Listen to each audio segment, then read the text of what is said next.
G'day again, my name's George. On the 9th of March 2026, my job today is to report to you my message of hope.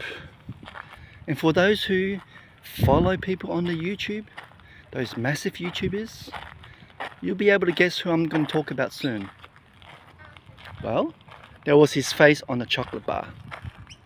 So that's the first hint. You see the Woolworths checkout aisle?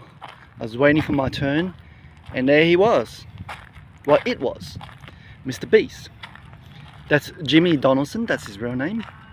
He's 27 years old now. Over 460 million YouTube subscribers. Can you believe that? Oh, by the way, do me a favor, subscribe to this channel too, please. I'll appreciate that. So, it happens that he's the most watched creator in the history of the platform so far. It's pretty hard to beat. So he was selling chocolates at my local supermarket. Now I've seen his videos. The scale is almost incomprehensible. Really. But early this year he announced something different.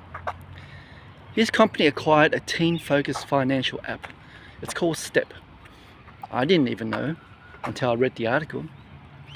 And Step is there to help teenagers build credit, manage spending, understanding investing as well. 7 million existing users already on the app. Ooh, 7 million teenagers perhaps. And now, of course, the biggest name on YouTube is pointing all of that reach directly at the financial literacy gap in a young person's life. So I'm going to quote, this is what he said when he announced it. Nobody taught me about investing, building credit, or managing money when I was growing up. Okay, well, guess what? Nobody taught me too. And I felt something reading that. Not the usual caution I bring to anything that promises to fix a big problem quickly, but something closer to genuine hope. Because the gap he's naming is real. It really is. And the reach he commands is extraordinary. Yeah, really? Nobody taught me too, Jimmy. So well done. Now, I once read a story that has stayed with me ever since I read it. Because it shows what financial literacy can actually cost at the most extreme end of the scale. Let's see another train go past. Jackie Coogan. You may remember, he played Uncle Vesta from the Addams Family TV show. He was one of the biggest stars in Hollywood, in his history.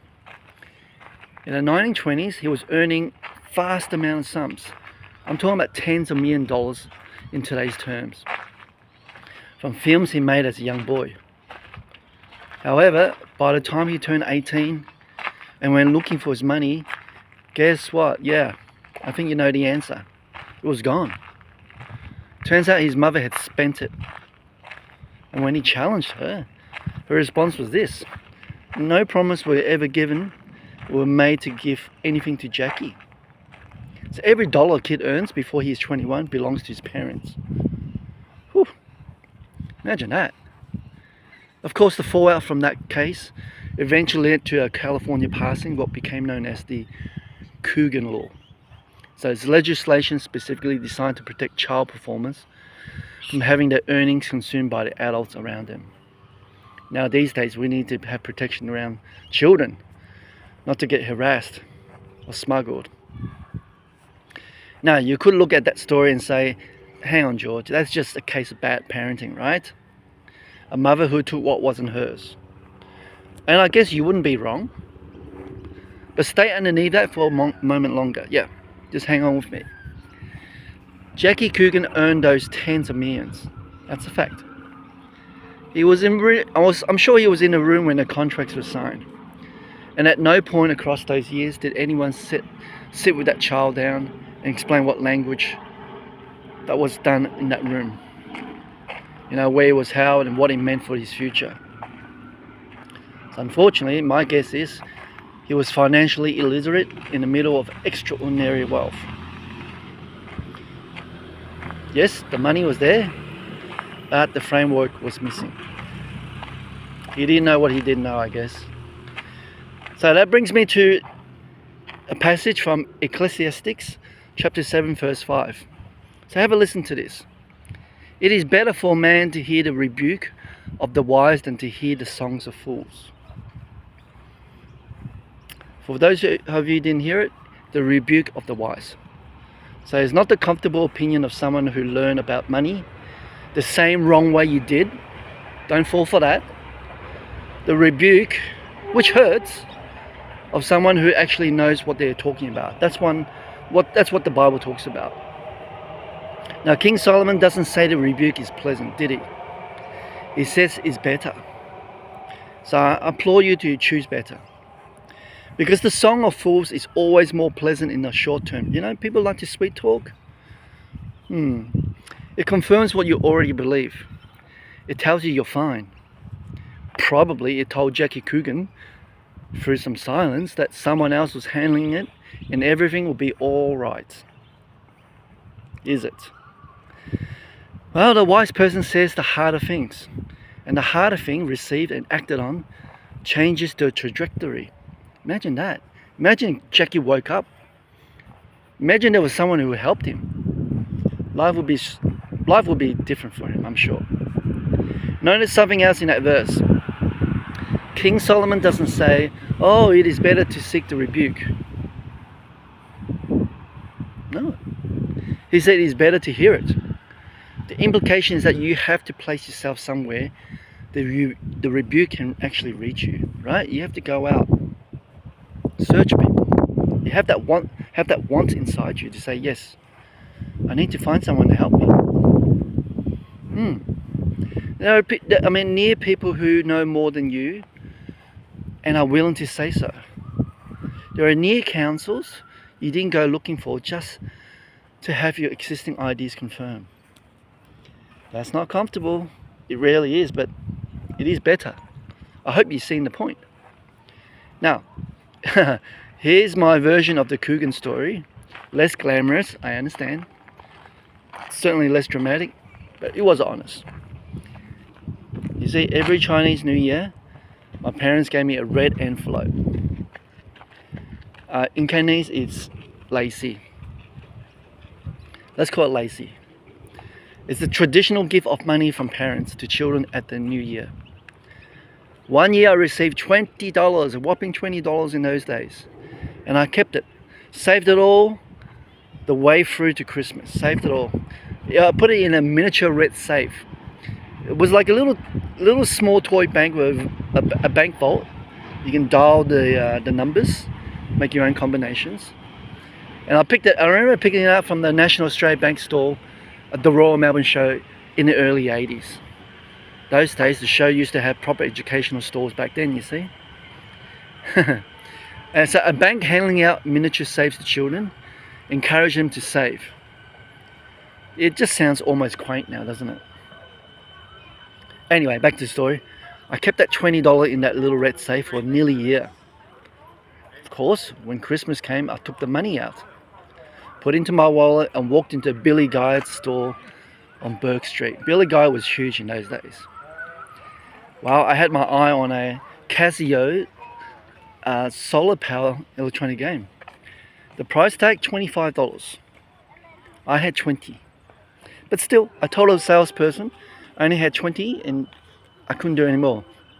To my delight, yes, I got the deal done. Merry Christmas, George. I was 13. So I just haggled my first purchase right then. And here's what I didn't see until much later, of course. That kid, me, already had something real. He had patience. He held the money for nearly 12 months without touching it. Shrewdness, perhaps?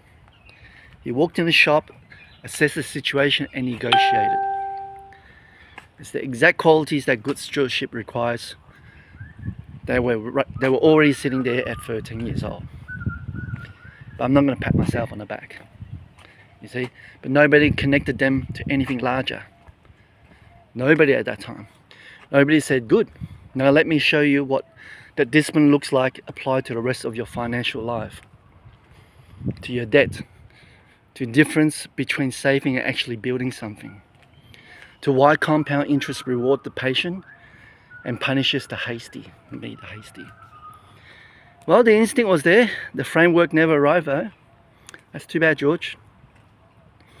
Yes, that's what financial illiteracy looks like most of the time. It doesn't have to be a Hollywood scandal. Not tens of millions vanishing overnight. It's just a kid with good instincts but no map. Navigating quietly in the wrong direction for years because no one handed them. Having said that, I have no regrets what I've done in the past. That's how I grew up. Now, this brings me to the Jimmy Donaldson on that chocolate wrapper. Personally, I have genuine hope for what he is attempting. So the gap he is naming is real. And if the STEP app puts a proper financial dashboard in the hands of teenagers who would otherwise have none, that's good. I want that to work. I want that for the benefit of human beings. What am I talking about? But here's what an app cannot do. It can show a teenager their spending. It can explain what a credit score is. It certainly can map out the difference between a savings account and an index fund. Easy. I think what it can't do is give them the desire to actually live by those principles. Yeah, only God can help you with that. To choose the boring path, to prefer the rebuke of the wise over the song of something louder and more exciting. Hey, MrBeast's world is built on spectacle. If you don't know who he is, check it out on the YouTube. It is known for oversized stunts, oversized rewards. I mean, the dopamine hit of something extraordinary arriving without warning. That's not a criticism. He's pretty good at it. It's just a description of why 460 million people kept watching. That's a staggering number. But he raises an honest question. Is that the right wrapper for a message that genuine financial wisdom is slow, unglamorous, and mostly involves the unexciting thing consistently to be done for decades? When I say slow, I don't mean you have to wait 20, 30 years. I know people who are Christians very successful within 5 years. That's another topic. But I'll let you sit with that one. Of course, the desire to live wisely, that comes from somewhere no app can reach. So from a parent who had the honest conversation early, from a mentor who said, here is what I wish someone had told me at your age, and from God who gives wisdom generously to anyone who genuinely asks. Thank God for that. And from communities of faith that take seriously the more than 2,000 verses in scripture that speak directly about money and teach them without embarrassment. Praise the Lord for the Bible. So, I encourage you, seek wise counsel actively, deliberately, humbly. Find the people God has placed around you who actually know what they're talking about. Ask them comfortable questions. You read, you pray, and when a counsel may hurt a little bit, pay attention to that. It is often the sound of something true arriving. It's not the song of fools, however good it might sound. Sure, Jimmy Donaldson's face is on a chocolate bar at Woolworths. It's also now on a financial literacy app for over 7 million teenagers. One teaches you to consume, one tries to teach you to steward. But both carry the same name. Yeah, the next generation will be shaped by whichever one gets more of their attention, I guess. My friends, you probably cannot change the equation on a global scale. I can't. But there is a child somewhere in your life, maybe a daughter, a son, grandchild, niece, nephew, you know, who is right now keeping their first $20 in something. Maybe a piggy bank, maybe a little red safe from a store somewhere, maybe. They already have the instinct. So the question is whether anyone's going to give them the map. Alright, thanks guys. I've enjoyed this one. I hope you got a lot out of it.